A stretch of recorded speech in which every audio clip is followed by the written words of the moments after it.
doing very well. The amazing B.B. King.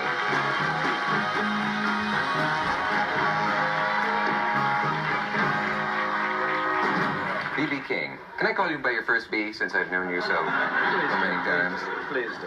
You don't do them like that anymore. Say, you're an honorary ex-con. Yes, I was told that's sort of an odd thing to be. Yes, I had a plaque for that. Just got it a couple of days ago. I am an ex-con now, an honorary ex-con, that is. Yeah. And that's due to the new foundation we have called FAIR. The Foundation for the Advancement of Inmates, Rehabilitation and Recreation. So it's FAIR with two R's. Yeah. Is that the thing that you and F. Lee Bailey got together on and put together for... Yes. To bring entertainment and other things to prisoners who didn't have the rights to...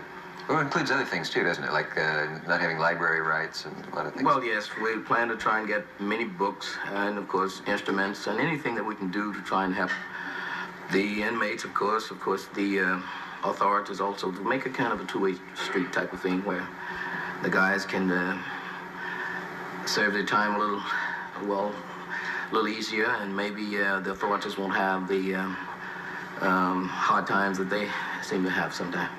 How'd you get involved in this in the first place? You never were behind bars, were you, or were you? Not really. Yeah.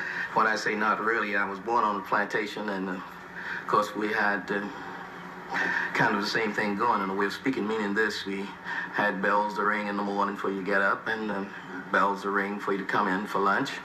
In the early years, bells to ring for you to come out of the field. In other words, from kin to can't. Maybe you've never heard of that.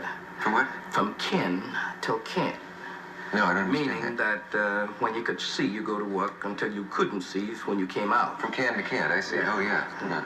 So that I kind of identify myself with inmates, thinking in terms, had it not been for a lot of the people that I was associated with during my youth, it's very possible that I could have been behind bars, as some of the inmates are. Yeah. And of course, I wasn't born with a halo around my head either, you know.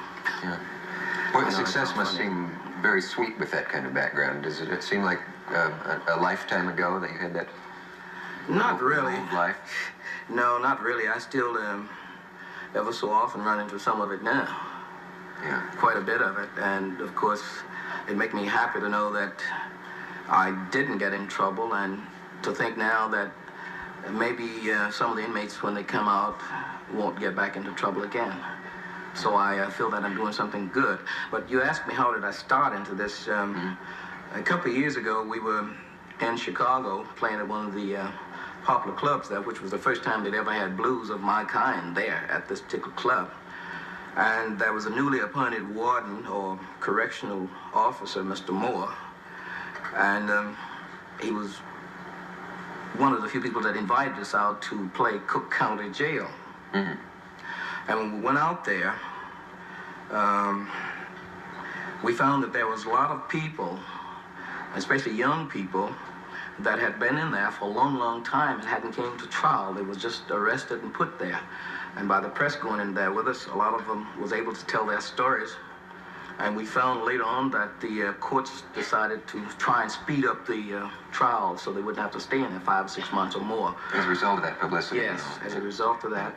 And by the way, we're going back in there. We're going to go back there again. And I think that this is one thing that a lot of the people on the outside doesn't know about, that a lot of times people are just in jail and they haven't been proven guilty or anything. They're just there. Is that dead time in Illinois? I should explain that to the audience. I mean, for instance, with Angela Davis in California, 15 months, right? She was in prison right before the trial. And if you don't get credit on it, toward any sentence you might get, it's dead time. For instance, Jack Ruby's time in Dallas was dead time. Dead time. That means you get no credit for it. Should be, if you're in jail for 3 years, you go to trial and you get a 5-year term, you start serving 5 years. Is that dead time in Illinois? As far as I know, it's dead time, yes. As far as I know. We haven't gone into that part of that's Mr. Bailey's. He's just the guy for it, too. But as far as I know, that is dead time. That, what Mart is talking about, if you stayed in, say, 8 months or a year, before coming to trial, once you're sentenced, you still have to do, say, 5 years. No credit. And no credit for that time that you stayed in there. Gee, that's lousy, isn't it?